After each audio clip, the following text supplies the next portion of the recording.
Muy buenas noches, esto es La Repregunta, Noticias a Fondo, y yo soy Luciana Vázquez. En 1983, cuando la Argentina recuperó su democracia, no había ni una sola provincia con reelección de gobernador, ni una.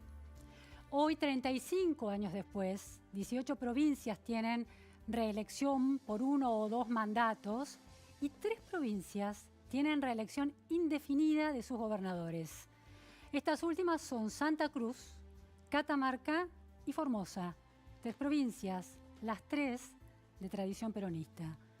Ayer el presidente Alberto Fernández visitó una de ellas, Formosa, en un despliegue de coreografía política tan imponente como inusual. Llegó con primera dama, 4 ministros, 2 de ellos entre los que más poder tienen en el Gabinete Nacional, el de Interior, Eduardo Guado de Pedro, y el de Obras Públicas, Gabriel Catopodis. Se trató de una verdadera visita de Estado. Al menú de la comitiva presidencial se le sumó una banda de sonido. El discurso del presidente Fernández elogiando al gobernador de Formosa, Gildo Insfrán, y su modelo de gestión.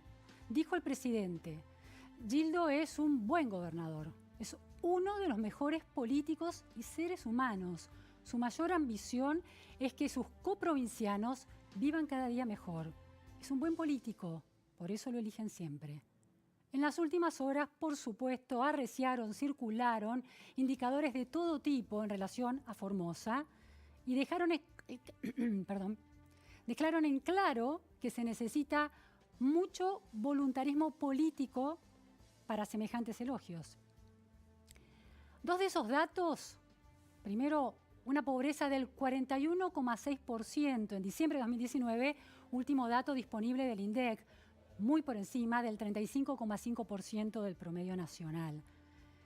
Y el peso excesivo del empleo público, lo cual confiere enorme poder al gobierno provincial y acentúa la famosa cancha inclinada en las elecciones, un Estado con recursos contra el que es muy difícil competir, entre otras razones, porque pocos se animan a ser opositores de su empleador.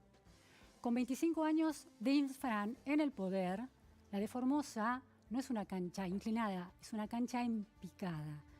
La visita presidencial causó impacto, por un lado, por estrictas razones de política clásica.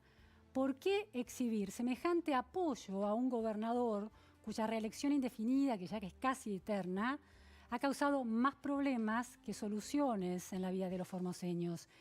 Entre Insfrán y Hugo Moyano, los elogios polémicos de Fernández. ¿A qué responden? La pregunta cotidiana diría: ¿con qué necesidad? ¿Está reconstruyendo su base de sustentación política ahora con los varones del interior, antes con los sindicalistas, en medio de una retórica kirchnerista que gana la calle oficialista? Hoy se lo vamos a preguntar al analista político Eduardo Fidanza. Fidanza define a Alberto Fernández como, y cito, un hombre de las entrañas del régimen.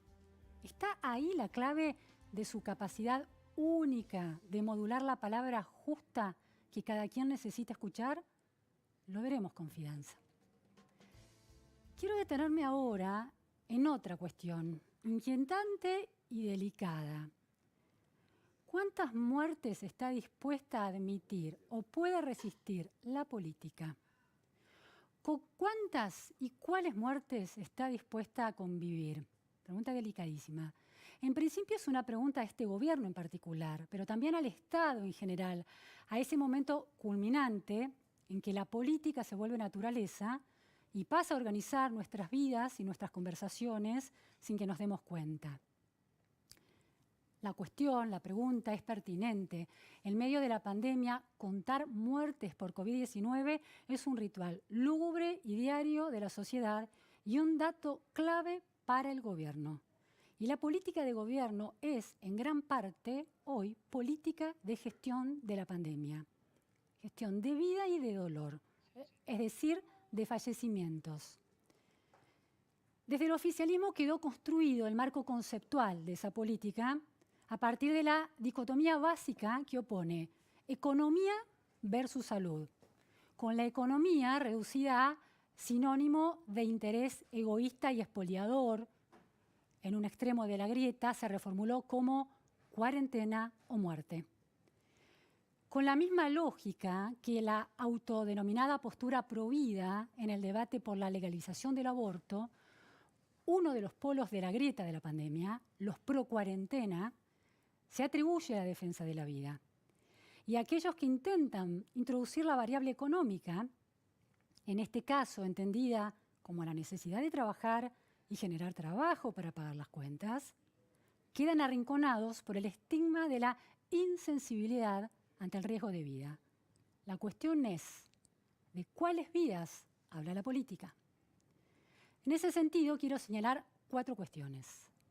Primero, mientras Formosa se exhibe por el momento libre de contagios de coronavirus y de fallecimientos por COVID-19, hecho destacado por el presidente en su visita, la provincia de Infram está históricamente entre los distritos con mayor tasa de mortalidad infantil. En 2017, según cifras de UNICEF, Formosa fue la provincia con mayor tasa de mortalidad infantil de la Argentina, 16 niños cada 1000 niños nacidos vivos, más del doble de las 2 provincias con menor tasa, Chubut y Ciudad de Buenos Aires.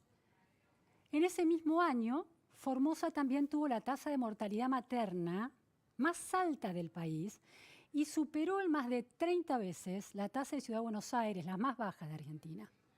Puede haber variaciones de año a año, pero Formosa siempre queda entre las provincias con una realidad más acuciante en este punto.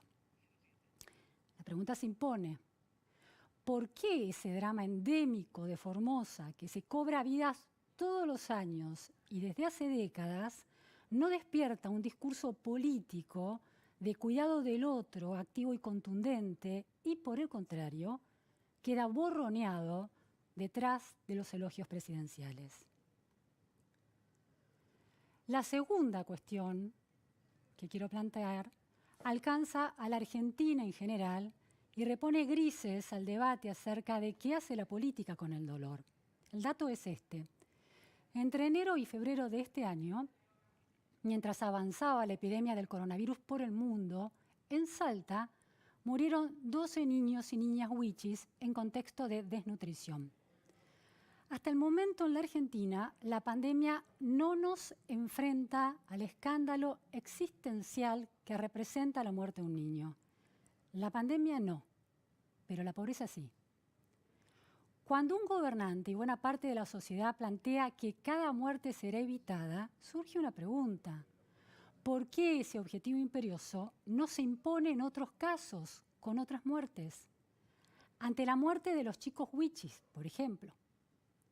Argentina ha sido exitosa fabricando pobreza, enfermos pobres, jóvenes viejos con enfermedades de base propias de los mayores y también fabricando muertes evitables que siguen sin merecer una política de cuidado. Por eso la economía es parte de la ecuación. Lo es ahora en la pandemia y lo ha sido siempre. Entre 2001 y 2011, la tasa de mortalidad prematura por todas las causas y las muertes cardiovasculares disminuyeron. Pero sí aumentó la posibilidad de muerte de las personas menores de 75 años que no pertenecen al 20% de nivel socioeconómico más alto. Antes, como ahora, los pobres son los más castigados. Por eso la economía está en el centro de la cuestión. El dilema economía versus salud nos lleva de vuelta a Formosa, pero en otro sentido. Fue preocupante ver al presidente en abrazo fraterno con el gobernador Infran y sin barbijo, también sin barbijo en medio de la muchedumbre, en escenas que nos daban impresión, temor, esa impresión que se tiene al verlo al presidente Bolsonaro o al presidente Donald Trump en momentos similares, rodeados por la multitud, desafiando la distancia social. Toda la situación desmintió la política de distancia social que el gobierno quiere alentar.